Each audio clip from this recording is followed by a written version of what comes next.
This is Lance Lichter for AA Today. The January 2015 issue of Anesthesia and Analgesia has just posted. Dr. Stephen Schaefer, editor-in-chief of Anesthesia and Analgesia, writes, "In 2008, an instrument was proposed for measuring faculty supervision.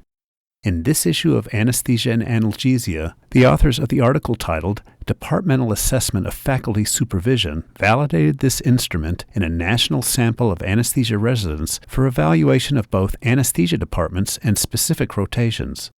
Residents' evaluations of overall supervision tended to be worse than for individual faculty members, as noted in the article Global Departmental Evaluation of Faculty Supervision.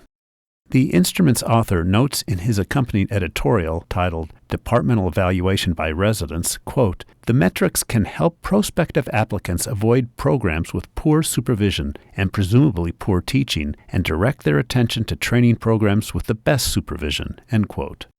In a study of whether intraoperative awareness resulted in post-traumatic stress disorder, the authors of the article Psychological Sequelae of Surgery, PTSD Symptoms After Surgery found PTSD in 8.7% of patients with intraoperative awareness, and surprisingly, 7.6% of patients without awareness.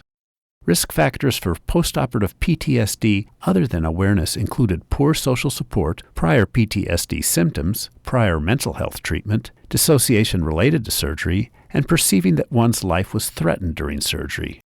In an analysis of 18,650 caudal blocks from the Pediatric Regional Anesthesia Network database, the authors of the article Caudal Block Safety in Children found no incidence of temporary or permanent sequelae. However, about 1/4 of children received higher than recommended doses of local anesthetic.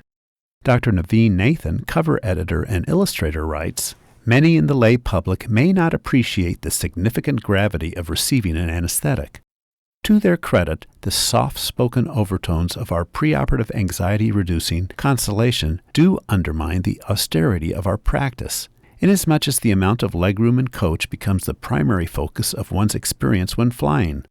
Never mind the fact that we're suspended at 25,000 feet in a metal tube. The irony of our field is that we impose something intrinsically dangerous upon our patients. Because of this, we have refined the practice of anesthesiology to the point where it looks deceptively easy.